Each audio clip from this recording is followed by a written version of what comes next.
Kemarin kita potong-potong velgnya, jadi velg itu dipasangin ban, kita potong-potong, kita coba jalan pakai mobil, kenain balok, kenain batu, sampai sisa 1 palang. Nggak banyak ya, palingnya sekitar, yang aku tahu aja itu nggak nyampe 10. Nggak nyampe 10? Udah nyebar di mana-mana, ada di Medan, ada di Kalimantan, di Jakarta juga ada beberapa. Jadi aku pakai Matic diketawain sama teman-teman, mobil cewek, masa Matic?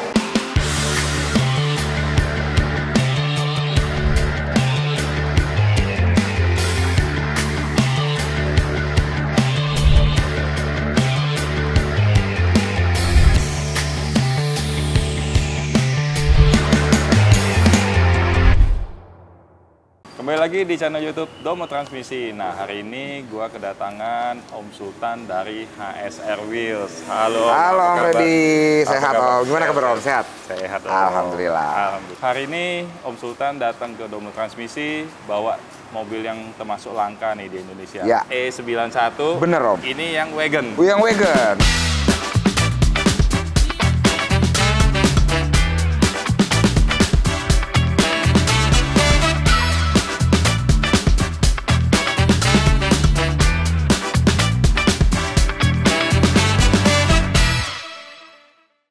Jadi kalau yang sedannya itu dia di E90, yang versi wagonnya di E91. 320 ya? 320 benar Om. 320. Ini populasi nggak banyak ya? Nggak banyak ya, palingnya sekitar, yang aku tahu aja itu nggak nyampe 10. Nggak nyampe 10? Udah nyebar di mana-mana, ada di Medan, ada di Kalimantan, di Jakarta juga ada beberapa. Tahu gua nih Om. Iya. Dulu awal-awal mungkin jarang dibeli. Jarang Tapi dibeli. Sekarang Dicari-cari. dicari. Ya karena menurut gua kembali lagi, dulu itu orang tidak seperti sekarang karena mobilnya fungsional aja. Mereka punya beli mobil tuh, ya gue punya duit segini, ya butuhnya kebutuhannya ini, berarti beli mobilnya itu. Yeah. Makanya wagon yang 2 pintu yang lain itu kurang laku. Tapi sekarang kayak gue sendiri kenapa pilih wagon? Karena rare tadi. Iya betul. Itu.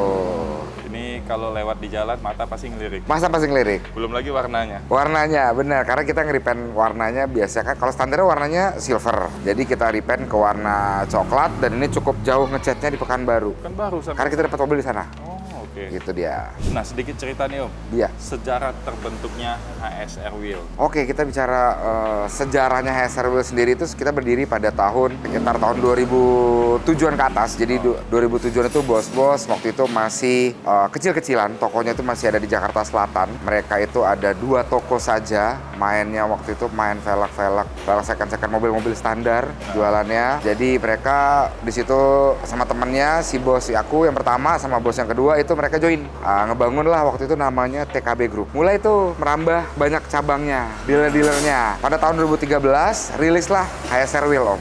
Brand HSR Wheel sendiri kita rilis, jadi kita PT-nya saja TKB Group. Kita mulai rilis HSR Wheel brandnya pada saat itu sampai dengan saat ini. Dan toko kita sampai saat ini itu sudah tersebar 160 toko lebih di seluruh Indonesia. Nah, bisa dijelasin nih Om. Ya. Keunggulan dari velg HSR. Oke, kalau bicara keunggulan, kita yang pertama adalah velgnya banyak modelnya. Ya. Kita sudah 100 desain original yang kita ciptakan. Jadi bisa dibilang kita ini adalah pencipta velg. Kalau dulunya kita tidak memungkiri kalau model-model masih sama dengan yang lain. Tapi sekarang ini kita sudah menciptakan 100 lebih desain original. Nah, untuk kekuatannya kita sudah melewati 3 ujian. Nah, kita bisa bilang 3 ujian. Ada SNI, ada JWL, ada FEA. Karena dia sendiri velg kita kan untuk dipakai daily Om. Karena velg ini nggak main-main. Sama kayak sepatu. Kalau kita pakai sepatu yang biasa aja nih, yang kita belinya nggak tahu di mana, dipakai seminggu udah robek. Kenapa aku dikit nancep? Nah, sama kayak velg. Makanya kita ada FIA, JWL, sama SNI. Itulah velg yang untuk dipakai daily yang teman-teman sekalian beli bisa dipakai di mobil-mobilnya dan bisa jarak jauh. Nah, itu sudah teruji sih Om. Sudah sesuai standar untuk safety-nya. Benar, sudah ada standarnya. Kayaknya dulu ini deh Om, gue pernah nonton tadi channel YouTube mana ya, velg HSR ada di tes dijatuhin dari lantai berapa gitu ya? Oh iya. Pernah nggak sih? Pernah, jadi itu waktu itu Masak Barais, kita uji kekuatan velg, kita lempar velg itu dari berapa meter ya? Kita 15 meter ada. 15 meter ya? Tapi bukan hanya kita lempar saja, tapi juga kita potong-potong Om. Kemarin kita potong-potong velgnya, jadi velg itu dipasangin ban, kita potong-potong, kita coba jalan pakai mobil, kenain balok, kenain batu, sampai sisa 1 palang. Dan Dan itu benar-benar velgnya masih kokoh, dia patahnya itu pada saat udah jalan, kena lubang nggak apa-apa. Jadi benar-benar yang dek lewatin balok dulu, pas dia turun, baru dia copot. Itu gue sayang ngerjainnya 1 harian, karena tuh velg nggak lepas-lepas. Dan itu saya udah pakai safety lah. Ya, memang khusus untuk nguji kekuatan si velg itu, karena kita jualannya velg gitu. Yes. Kalau gue pribadi ya, gue seneng velg model kayak wet spot Om. TC 105. Ya, model-model racing berarti ya. Nah, terus ada RPF. R1 ya. Nah, itu gue seneng-seneng tuh model-model kayak gitu. Kalau di HSR ada nggak model-model? Ada, jadi ada beberapa desain kita tuh ada yang beraliran racing. Nah, namanya tuh ada BLY, ada juga HSR Bun, juga ada Sebun Suta. Itu desain-desain original kita yang bentukannya tuh palang 5, palang-palang tipis. Itu yang kita ngejerin peminat-minat dari anak muda. Abis itu ada yang pingin mobilnya ini racing look. Nah, kita ngejerin seperti itu. Kalau bicara velgnya racing berarti kan velgnya harus ringan. Kita sudah timbang velg kita itu HSR Indy beratnya 5,5 kg.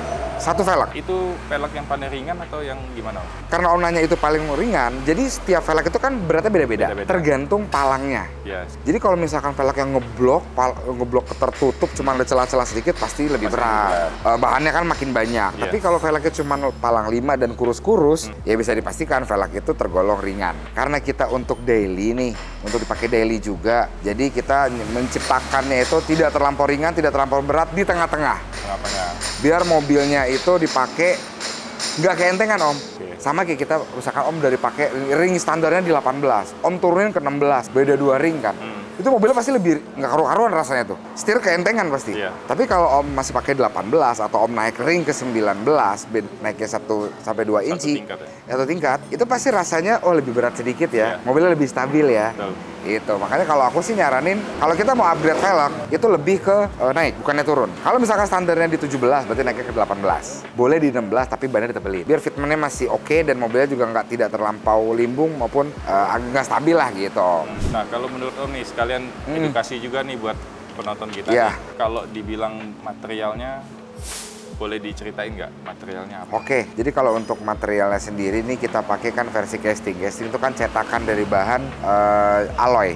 Aluminium alloy Om ya. Jadi kalau untuk setiap velg itu berbeda-beda ketebalannya. Misalkan ring 15 dengan modelnya seperti racing, palang 5 dengan ada gapan, nyebutnya ada kayak ada sandingnya seperti itu. Nah itu kan berarti lebih banyak dan juga lebih tebal. Jadi kalau velg casting itu cetakan aluminium alloy. Kalau yang forged yang bisa custom itu menggunakan bahannya dari bahan baku forged tadi Om. Bahan bener-bener satu bongkahan petak, misalkan satu bongkahan ini nih, nah dijadiin sebuah velg. Jadi bahannya bahan padu nyebutnya kalau bahasa awam padu lah. Berarti itu kita bisa desain dong Om? Kalau bisa kalau yang kita forged. Request ya? Request. Jadi misalkan nih Om pengen buat nih velg di kita dengan ringnya sesuai dengan Om mau desain ring, lebar, ET, centerboard itu bisa semua. Bisa semua ya? Bisa. Dengan pekerjaan paling lama sampai Indonesia 2 bulan. 2 bulan bisa. Nah itu kalau misalnya kan dulu ada orang yang suka ngomong, wih ini velgnya 3 piece nih, 3 piece gitu. Iya. Nah itu bisa dijelasin sedikit. Jadi kalau 3 piece itu kalau untuk forged, velg forged itu ada yang namanya monoblock, 2 piece, 3 piece. Nah kalau monoblock itu satu bongkahan aja, jadi face-nya nggak bisa diganti. Kayak bisa juga kayak velg casting lah nyebutnya, bentukan juga sama. Tapi kalau 2 piece itu berarti face dan barrel lipsnya nyatu. Kalau dia 3 piece ada 3 bagian, ada barrel, lips sama face. Itu beda-bedanya tadi. Nah Om, ini kan dari tadi kita aku ngeliat datang ke Domo ini apa aja nih Om yang bisa diberikan sama Domo nih? Oke. Kalau kita di sini kan Domo transmisi nih Om. Domo transmisi itu memang kita spesialisnya untuk matic. Jadi fokusnya memang di matic. Iya. Tapi ya memang mesin pun kita garap juga, yang susah-susah kita garap juga. Karena itu FYP di aku. Gitu. FYP di aku itu benar-benar yang namanya ada jet apa? Jet clean. Jet clean. Itu yang dimasukin ke alat, itu aku baru tahu. Karena apa? Aku belajar mobil, tahu mobil itu dari zaman bokap aku tuh masih SMP. SMP waktu itu masih udah dikasih mobil, tapi belum dilepas di jalan. Itu yang zaman dulu tuh wah Matic nggak laku. Mobil Matic tuh nggak laku banget. Jadi aku pakai Matic diketawain sama teman-teman. Ah mobil cewek, masa Matic? Nah tapi di zaman itu tuh senang aja gitu punya mobil Matic. Nah, beda nggak sih Om dengan Matic zaman sekarang dengan mobil yang zaman dulu? Beda Om. Kalau zaman dulu ada beberapa Matic yang mungkin nggak pakai solenoid. Oke, berarti dia pakai konvensional aja tuh? Konvensional aja. Bahkan ada yang 3 speed cuman. Oh iya, pernah. 3 speed itu pernah, Holden itu kan pendek tuh. Holden itu 2 apa 3 ya? 3 ya?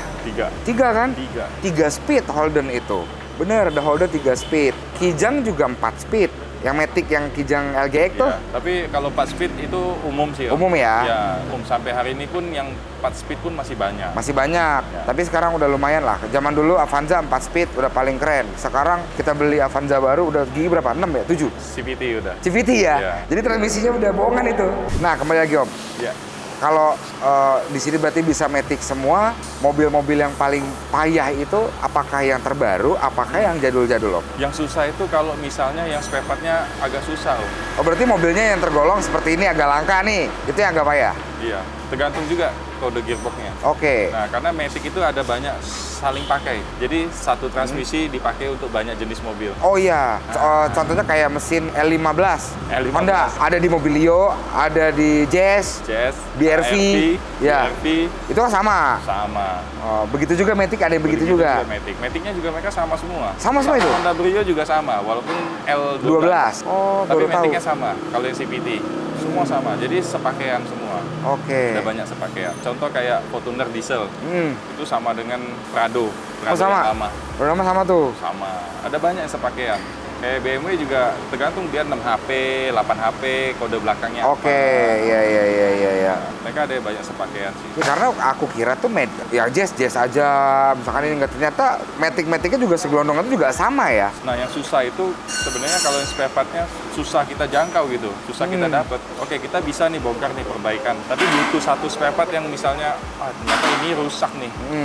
Mau cari ini nggak dapet. Nah ini jadi PR itu. Nah itu kalau kita mengetahui Matic itu udah rusak, apa sih Om? Apa yang harus kita lihat? Biasanya kalau mereka udah problem, di scan ada muncul Om. Oke, di scan masih muncul tuh? Tulisannya itu apa kalau kode-kode begituan? Hanya kode kah apa ada? Ada kode, biasa ada bisa jadi solenoid, bisa jadi ada pokoknya warningnya? DCM-nya ada muncul deh. Oke. Nah itu biasanya meka. Tapi kalau dia no fault, nggak ada DTC, kemungkinan meka masih aman. Tapi kita balik lagi harus tes juga. Jadi kita harus kita rasa. Iya. Oh, ini masalahnya di mechanical atau di electrical. Nah, kalau di electrical, oke, ini ada kemungkinan di meka. Tapi faktor kilometer juga kita mesti lihat. Nah, kalau kilometer udah tinggi, nah ini ada kemungkinan mechanical plus meka juga bisa. Tapi kalau kilometer rendah, kemungkinan mechanikalnya masih aman, tapi di electricalnya. Nah itu. Nah kalau kilometer rendah, karena secara logika kilometer masih rendah, untuk mekanikal itu jarang sampai udah rusak sampai habis gitu. Kalau contoh misalnya kampas kopling sampai habis di KM rendah itu jarang. Iya. Tapi kalau di electrical ada kemungkinan Om. Ada kemungkinan bisa kena tuh. Nah, begitupun kalau meka kita mau ganti, data lama meka ini harus dipindahin ke meka yang baru. Oh, di copy? Iya, dipindahin datanya, diambil dulu, nanti diinjek ke yang meka baru. Iya. Baru bisa ngenalin si mobil ini. Nanti ECU-nya ngebaca, oh ini meka yang udah kawinan dia gitu loh. Iya, oh ini cocok nih, sesuai nih, itu bisa. Nah, di Domo sendiri itu bisa Om, seperti itu? Bisa Om. Wow. Bisa. Ini edukasi lagi buat kita nih, ternyata emang Matic itu nggak sembarangan. Jangan sampai salah pilih bengkel Om ya. Karena kalau salah pilih bengkel malah tambah runyem. Matic-nya tadinya nggak mau ngoper, sekarang malah nggak mau jalan dia kan. Tadinya masih jalan. Betul. Nah Om, aku nanya lagi. Kata orang, mobil Matic itu nggak boleh didorong. Bener nggak? Sebenarnya boleh Om. Tapi dengan caranya? Iya, kalau posisi di netral nggak apa-apa didorong. Maupun misalkan di derek itu boleh? Kalau derek paling bagus sebenarnya digendong. Iya, digendong. Tapi kalau untuk jarak dekat nggak apa-apa. Asal netral? Asal netral. Oke, itu dia. Karena kebanyakan aku masih bingung, ini boleh nggak ya Matic didorong? Untuk mindahin dari, misalkan mobil aku habis tekor aki nih, tukang jumper atau nggak ada tukang aki, mobilnya dipindahin itu boleh didorong ya? Pinggirin sedikit kan, nggak masalah itu, boleh. Boleh ya? Boleh. Oke. Pasal posisi di netral. Iya, kalau di P pasti nggak mau kan? Iya, tapi kalau di P kan ada yang suka dipaksa. Jadi contoh nih, kita pernah lihat ada video mungkin tempat parkir. Oh iya, parkir yang paralel. Posisi di P. Udah digajuk, dorong. Nah itu nanti penguncian di dalam transmisi itu P itu hanya ada tuas satu untuk masuk. Ngelok gitu ya? Ngelok. Nah ini kan nanti kan dipaksa untuk muter terus nih. Nanti hancur. Itu nggak boleh? Nggak boleh. Itu guys, jadi kalau kalian lebih baik berarti tarikan tangan dulu, baru pindahin ke P. Baru pindah ke P. Oke. Nah pertanyaan terakhir Om dari aku. Kalau misalkan kebanyakan orang nih, termasuk dulu aku juga begitu. Jadi kita bawa mobil, lagi mau putar balik nih, ternyata nggak nyampe. Set, mau balik arah, nggak nyampe. Belum mobilnya berhenti, giginya udah pindah ke R. Itu boleh apa nggak? Lebih baik jangan dong. Karena? Perputarannya itu mundur itu kan berlawanan ya. Ya. Nanti banyak komponen yang aus di dalam. Memang nggak langsung rusak, tapi Jangka kalau panjang. jangka panjang itu continue kita lakukan itu, Hah? banyak yang komponen yang aus. Oke. Nanti biasanya kenanya nanti banyak di posisi di gear, planetary, gear, segala macam. Nah, nggak lagi dah. Emang sekarang nggak kena, nanti ya bakal kena ya? Jangka panjangnya kalau itu sering dilakukan. Karena pada saat kita drive, posisi D, perputarannya begini misalnya. Begitu kita reverse, lawanannya. Iya dong. Belum berhenti total. Udah dipaksa muter ke belakang. Kurang bagus sih. Iya. Iya. Oke Om, kalau gitu. Terima kasih. Banyak insight yang kita dapat dari soal velg, Ya. ASR, ya kan, dari transmisi juga. Kalau teman-teman ada pertanyaan, bisa tulis di kolom komentar. Kalau ada ide, mau bahas tentang topik apa, tulis aja di kolom komentar. Jangan lupa untuk like juga video ini dan share juga kalau memang video ini berguna buat teman-teman atau buat teman saudaranya gitu yang penyuka dunia otomotif ya. Jangan lupa subscribe channelnya Domo Transmisi, jangan lupa subscribe channelnya HSR Wheels juga. Siap. Oke, sampai ketemu di video selanjutnya. Domo Transmisi, Dokternya Meti. Thank you udah datang. Siap Om, Freddy, Thank terima you, thank kasih.